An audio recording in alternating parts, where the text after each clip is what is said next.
ठाकरे बंधूंची युती झाली आणि भाजपाने ठाकरे बंधूंवर टीका केलेली आहे। आपल्यासोबत ठाकरे गटाच्या नेत्या माजी महापौर किशोरते पेडणेकर आहेत। ताई, अमित साटम म्हणतात की हे दोघं किंवा भाजप म्हणतात की दोन्ही बंधू हे सत्तेसाठी एकत्र आलेत, काय सांगा? अमित साटम म्हणजे बूट पॉलिश इतक्या खाली जाऊन तर तसंच बोलणार। बूट पॉलिश, मी बूट पॉलिशवाल्यांचा अपमान नाही करत आहे, कारण प्रामाणिकपणे एखाद्याचे बूट चकाचक करून त्याचा चांगला चेहरा बुटात दिसेल एवढे बूट पॉलिशवाले मेहनत घेतात। पण हे कोणाला तरी खुश करण्यासाठी इतक्या खाली जाऊन बूट पॉलिश करतात, ह्यांची लायकीत तेवढी। ठाकरे बंधू एकत्र आलेत, त्यांनी फक्त सत्ता असेल किंवा सीट वाटप असेल याच्यावरती बोलणी केली। मुंबई असेल, मराठी माणूस असेल, विकासासंदर्भात कुठलीही त्यांची बोलणी झाली नाही। फक्त सत्तेसाठी ते त्यांची दोन्ही बंधू एकत्र येत आहेत। मुळामध्ये राज ठाकरे यांच्या घराण्याची परंपरा ही बाळासाहेब ठाकरे, त्याच्यानंतर त्यांच्या वडिलांचं संगीतामध्ये असलेली परंपरा। पण पहिल्या दिवसापासून म्हणजे अगदी जन्मापासून म्हणायला हरकत नाही, त्यांचा कल जास्तीत जास्त याच्याकडेच आहे, कुठे राजकारणात होता। मग जेव्हा राज ठाकरेंच्या घरी 2022 नंतर ज्या तुमच्या पायघड्या घातल्या जात होत्या त्यांच्या घरी तुम्ही जात होता, ते नाही पायघड्या घालत होता, आम्हाला कळत होतं। तुम्ही पायघड्या पण घेऊन जात होता, ते कुठल्या प्रेमापोटी?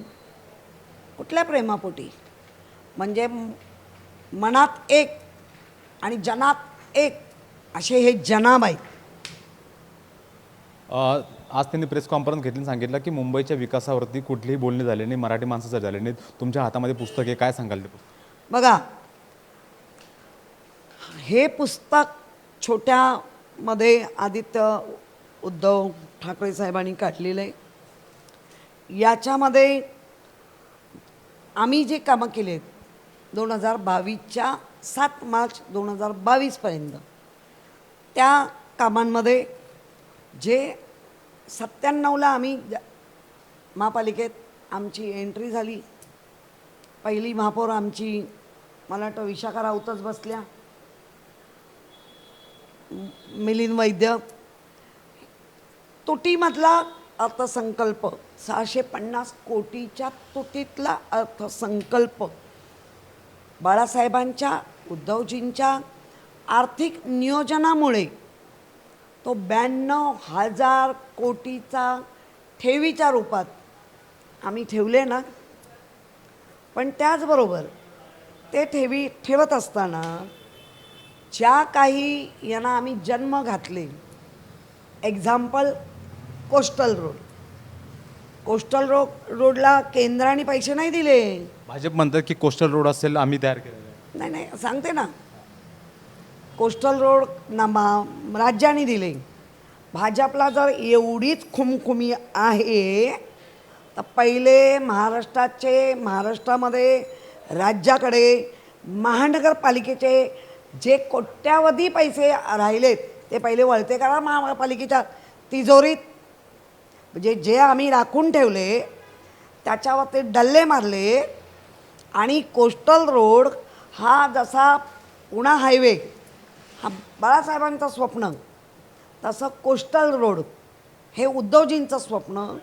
आर्थिक नियोजन नीट करून त्यांनी जर ते कोस्टल रोड होऊ घातला आणि नंतर जे डकाईती म्हणतायत ना, ती डकाईती तुम्ही 2022ला त्याच पक्षातल्या प्रमुखांना घेऊन घातली आणि त्या डकाईतीमध्ये कोस्टल रोड चोरून नेलात आणि त्याचं श्रेय घेत असाल तर आज संपूर्ण देशामध्ये नोटबंदीनंतर जे फाके पडलेत लोकांना, आज संपूर्ण महाराष्ट्रामध्ये जी बेरोजगारी आहे, आज ज्या संपूर्ण महाराष्ट्रात मुंबईत महिला ज्या संरक्षित नाही आहे, त्याची पण जबाबदारी घ्या।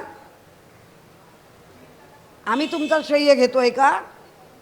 आम्ही जे काम केलं आहे ते अभिमानाने सांगण्यासाठी केलं. तुम्ही विरोधात आमच्या बोलणार, तुम्ही वाटेल तसे आरोप करणार. तुमचे आरोप आत्ता पण आपण पाहिले ना, ज्या पद्धतीने कोकाटे जाता जाता वाचवले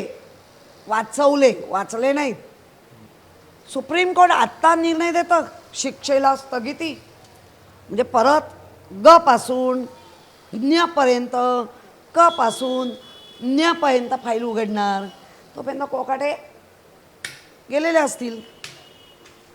दोन्ही बंधू हे फक्त स्वतःचं अस्तित्व वाचवण्यासाठी, पक्षाचं अस्तित्व वाचवण्यासाठी एकत्र आले आहेत. काय सांगाल? आम्हाला अस्तित्वाची लढाईची अजिबात वाटत नाही.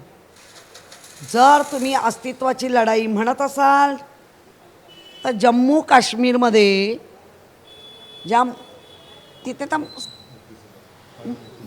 मुक्ती यांच्याबरोबर कुठली गुल्लू करून तुम्ही सरकार स्थापलं होतं, ते त्याचं पहिलं उत्तर द्या लोकांना. त्यांच्याबरोबर म्हणजे जिथे तुम्हाला सोयीचं आहे आणि ती सत्ता हवीच, ही तुमची हव्यास आहे. आम्हाला अस्तित्वाची लढाई जेव्हा तुम्ही आमच्यातून मी त्यांना स्टॉलवर्ड वगैरे नाही म्हणणार, पण कसं मिळवायचं ते शिकून घेतलं आणि त्यांना तुम्ही घेऊन गेलात. ती डकैती, त्या डकैतीमध्ये पण साली दगड धोंडे गेले, हिरे माणके तर इथंच राहिले. त्यामुळे या मुंबईत तुम्ही शिवसेना पक्ष बाळासाहेबांचा एकच पक्ष, दोन पक्ष होऊच शकत नाही. ज्या डकैतीमध्ये कोर्टानी ह्यानी त्यांनी देऊन टिकवतायत तो पक्ष नाही, तो गट आहे. हा पक्ष आहे. आमच्याकडे तुम्ही आम्हाला मशाल दिली, पण आमच्या मशालीच्या उजेडात मुंबईत तर आम्ही आमचे 10 आमदार निवडून आणले. आज आमच्याकडे जे दगड धोंडे गेले ते पस्तावत आहेत, पण आमचे हिरी मानके जे राहिले ते आज जगवत आहेत. कारण उठल्या सकाळी उठल्याबरोबर तुम्ही टी व्ही पाहिला लावा. खरं म्हणजे भजनच लावलं पाहिजे आपल्या मनशांतीसाठी. आपण जे असं म्हणतो, कराग्रे वसते लक्ष्मी करमध्ये सरस्वती, करमुले तू गोविंद प्रभाते करदर्शन, असं म्हणतो ना, हे उठल्यावर म्हणतात.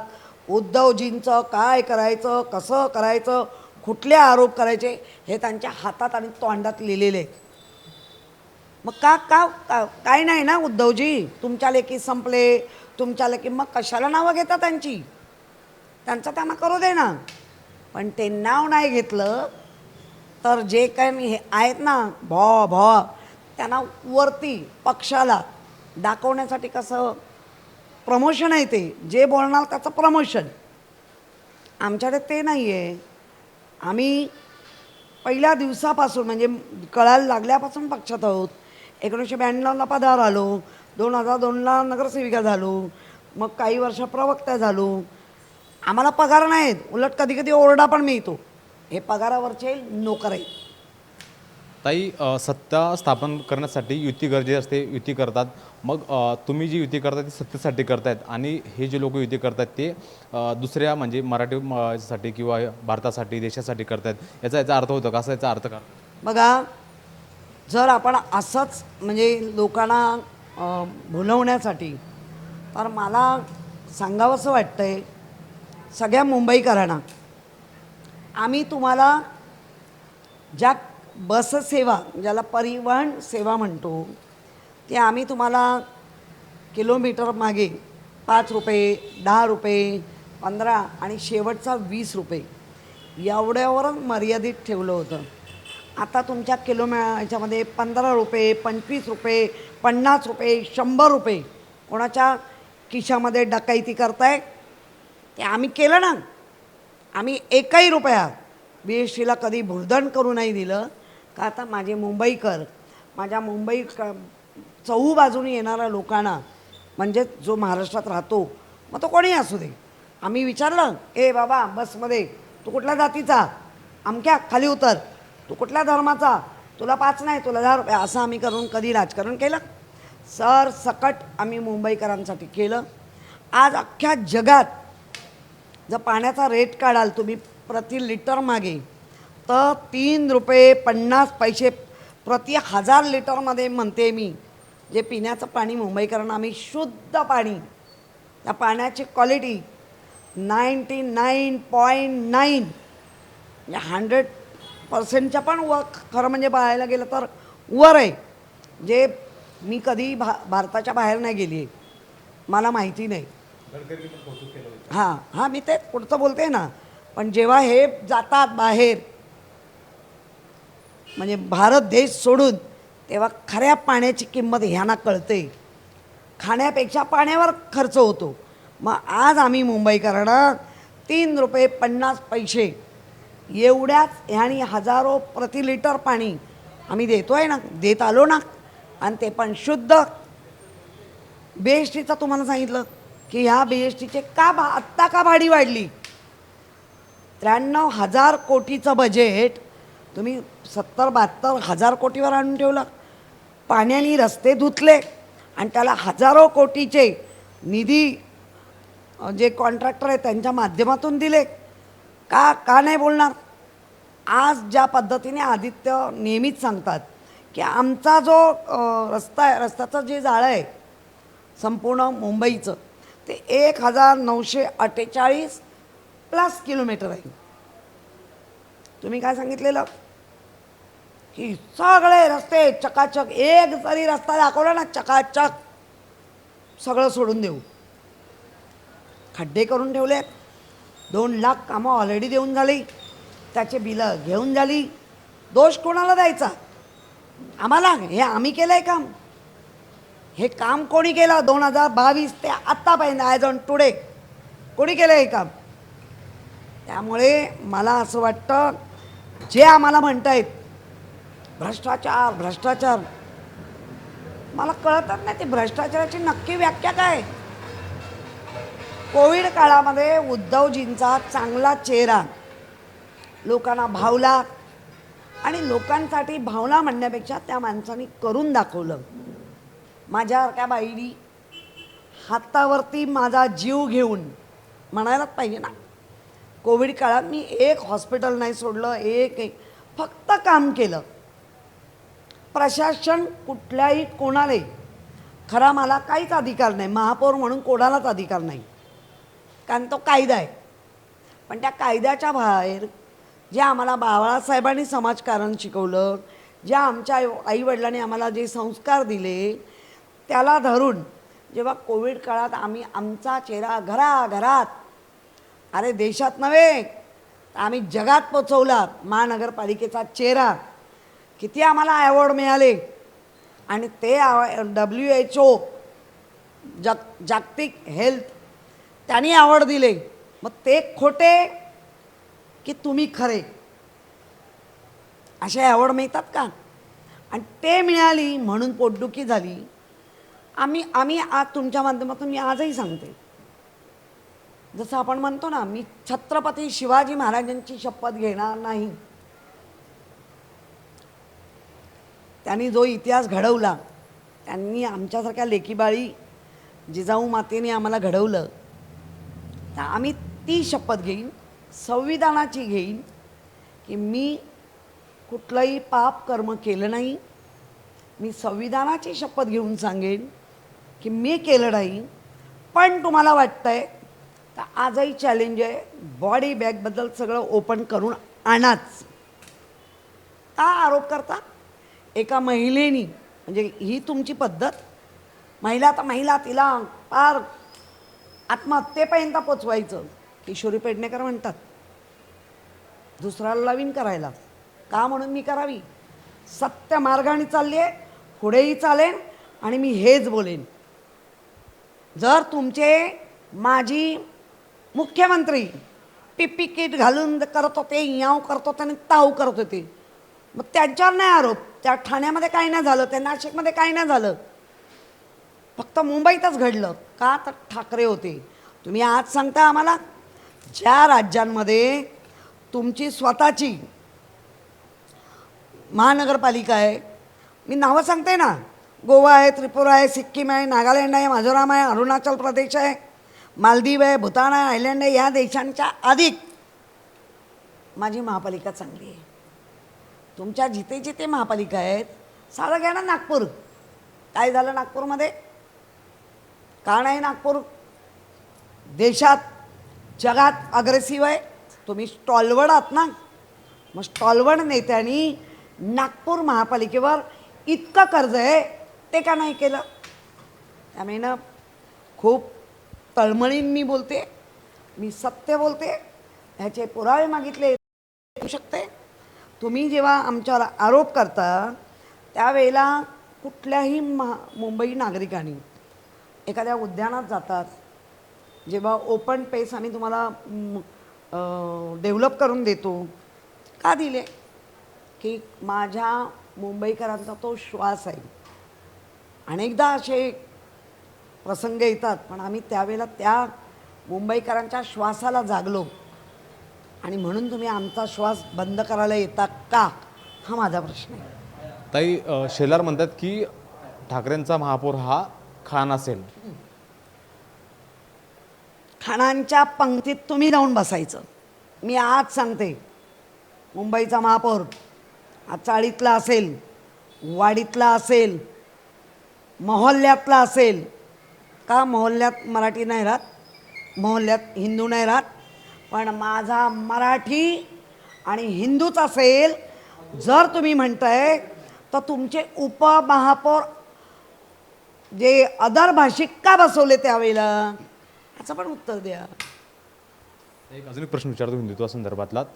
ठाकरेंची युती झाली आणि नवनीत राणा म्हणतायत की ज्याप्रमाणे उद्धव ठाकरे हे अजमेरवरती किंवा दर्ग्यावरती चादरी चढवतात, त्याचप्रमाणे आता राज ठाकरे सुद्धा चढवणार आहे का? आणि ते भोंग्यांचा विषय असेल, हिंदुत्वाचा असेल, हनुमान चालीचा विषय, हा त्यांचा सगळ्यात दूर होईल का?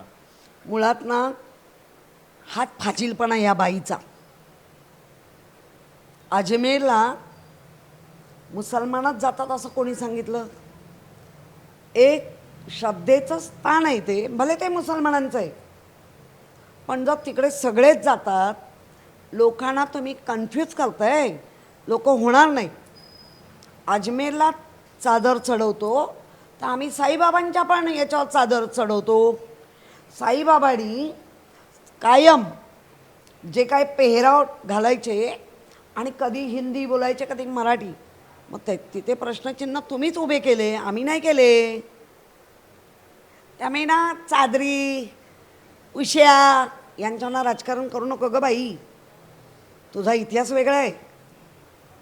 शेवटचा प्रश्न विचारतो. ते म्हणलेत की मुस्लिमांची संख्या जास्त झाली, त्यामुळे हिंदूंनी 3 ते 4 मुलांना जन्म घालावा. असं कोण म्हणतं? नवनीत राणाच म्हणाले. ठीक आहे, नवनीत राणा ताई, तुम्ही खूप यंग दिसता. अत्याधुनिक मुलं घालायची पद्धत आली, घालून घ्या. 4 पहिली काढा, तुमच्यावर आम्ही पण मग सुरू करू. काढा 4, तुम्ही काढा. हिंदूची पोरं 4 तुम्ही काढा, ती हिंदूची पाहिजे, काढा. तर ह्या होत्या किशोरीताई पेडणेकर, रोखठोक बोलणाऱ्या, आणि त्यांनी मुंबईचा महापौर हा मराठी असेल, हिंदू असेल आणि चाळीतला असेल असं भावना व्यक्त केली. Camera person नरसिंगसह Mihira Dakne, TV9 Marathi, Mumbai.